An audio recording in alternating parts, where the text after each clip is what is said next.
There's nothing to be secret about. ICE is law enforcement. They're great patriots. They have a tough job. Nothing to be secret about. If the word gets out, it gets out, because hundreds of people know about it. It's a major operation. So if the word gets out, it gets out. It starts on Sunday, and they're going to take people out, and they're going to bring them back to their countries, or they're going to take criminals out, put them in prison, or put them in prison in the countries they came from.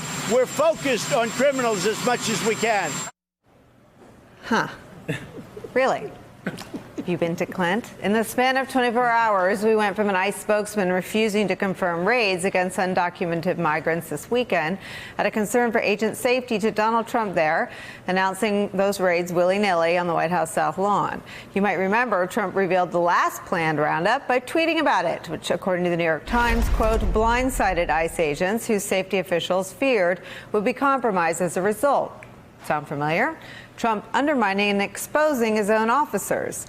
That, combined with a well-documented history of cruel policies directed at undocumented immigrants and their families, is certainly making a target-rich environment for Democrats hoping to replace him.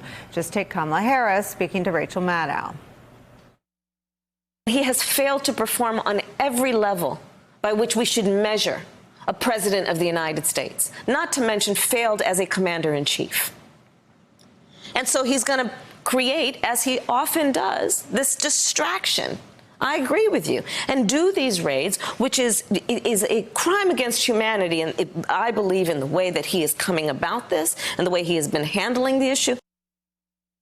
Joining our conversation, the Rev Al Sharpton, host of Politics Nation here on MSNBC and president of the National Action Network. I love the way she's talking about this. They are crimes against humanity. They're also... I don't support the raids. I'm happy if they don't happen. But for the agents that have to carry them out, who have to follow the chain of command, he's endangering their lives as well. Well, he's the leak, first of all. Correct. I mean, is that even a leak? I mean, he's on the South Lawn. Yeah, and it amazes me how now we redefine what raid is. The idea of a raid is no one knows that you're coming.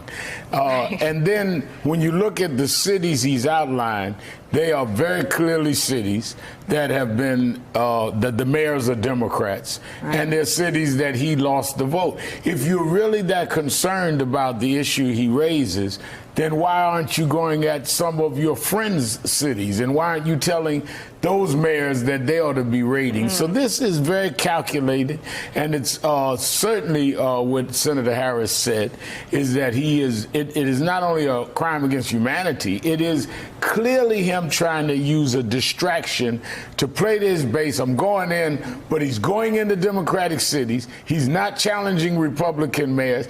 And we suspect that they're looking for a certain profile of immigrant, because as we've discussed on this show before, when you look at those that have come across the border that were mostly suspected of terrorist ties or possible terrorism, it was a Canadian border at the time.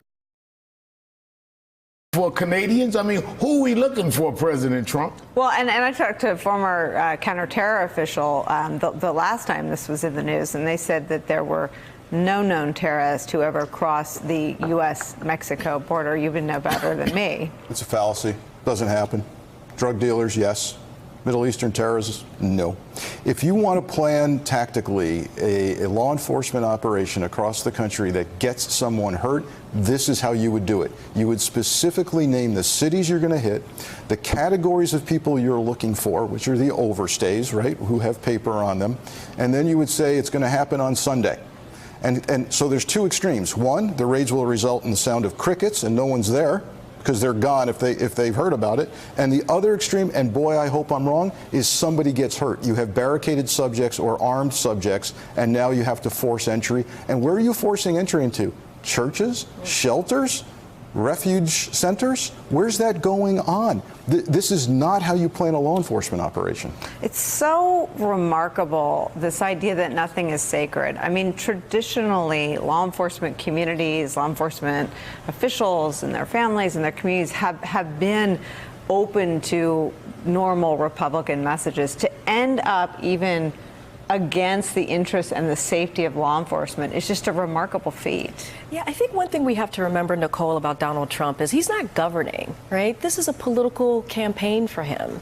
This is political survival for him. He's thinking about his own reelection. He's a desperate man, which I've said many times before in your show. And that's all he's doing. He doesn't care about anybody else except himself and that small shrinking base. He's communicating with them every time. Anytime he's on the South Lawn or on Twitter, he's telling them, I am fighting for you. I got you. I'm taking care of the others. You don't have to worry. And so that's what he does. He doesn't even care about the agents, right? As we just mentioned, he doesn't care about them. He cares about himself and this reelection. And that's what he's doing. It's not governing, it's running a political campaign, and he's doing right there on the South Lawn. And the real victims here, the real story here, is migrant and immigrant families living in most instances, if they're expired papers, living in communities. Lots of them have children born here in this country. And the plan, as has been telegraphed by the Trump administration in news outlets, is to tear these families apart, to incarcerate them, and to deport some or all of them. Right? Am I missing any of this? You're not missing any of that, and I don't think we should be surprised that he's cold-blooded and calculating about that, because this is the same administration that decided a zero tolerance policy was proper, that decided to separate children from their parents, that decided it doesn't matter whether or not people have a place to sleep, bathe, or proper food while they're being processed or incarcerated. Donald Trump cares about the atmospherics of policy. He cares about the stage show. He doesn't care about the impact on the lives of the people who work for him or the lives of the people the policies affected. He's happy to launch an air raid into Iran and call it back, even if that puts our military at risk. He's happy to pretend he's going to put a citizenship question into the census and go back and forth about it, not because he cares about the policy, but he doesn't want to come off as a loser. And now, per what Frank was just saying, he's prepared to broadcast a raid in advance so he can look macho and decisive, even though he's putting the lives of and the safety of his own agents at risk and putting small children and families in harm's way. May I add this as well? Don't forget, this week there was an arrest, a real raid in Philadelphia of a cargo ship bringing in $1.3 billion worth of cocaine.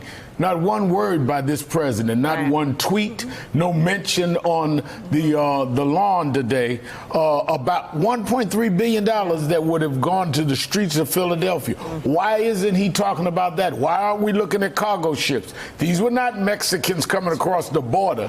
This cargo ship owned by J.P. Morgan Chase, who has no involvement in this, I'm sure. But these are real threats that we have to deal with in the community. Can you imagine if that cocaine had hit the streets in Philly? But that would have been too much like acting and like most president. of the drugs are coming in ports. That's right. They're Ports. not coming over the southern border. Yeah, not through the southern border. My last question for you, Frank, is how long until he sort of breaks the code and breaks the back of law enforcement? I mean, he has their silence, not because of him, but because of them and the way they do their jobs. How long does that last? Within the ranks of Border Patrol, you're already seeing the human toll, right? You're seeing people saying, I can't take this anymore. The kids are getting to me. I'm not paid for this. I'm not trained for this. And the more he puts them at that kind of risk, and watch what happens and plays out Sunday night, Monday, and the following week as they're dragging children out of barricade situations or churches or sanctuaries, he's going to begin to break any alliance that he has with law enforcement. Hey there, I'm Chris Hayes from MSNBC. Thanks for watching MSNBC on YouTube. If you want to keep up to date with the videos we're putting out, you can click subscribe just below me or click over on this list to see lots of other great videos.